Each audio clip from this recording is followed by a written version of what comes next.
Now this is the next question. We've been given that the area of the circle is 16x squared positive 24x positive 9 times pi. We are asked to find the diameter. Now we know that the area of the circle is given by the formula pi r squared.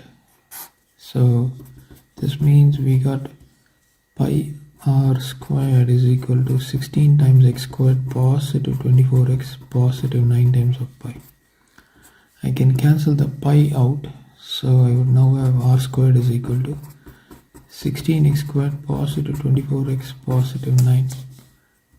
Now can I rewrite this as a perfect square? Say 4x positive 3 raised to the power of 2. I square 4x, I get 16x squared. Then 2ab is 2 times 4 is 8, 8 times 3 is 24x. That's fine. 3 squared is 9.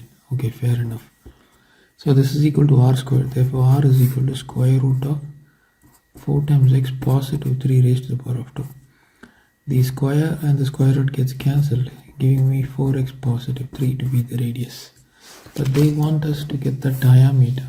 So the diameter is nothing but 2 times r, which is going to be 2 times of 4x positive 3, which is equal to 8x positive 6 units. Okay, so that's the solution for this question.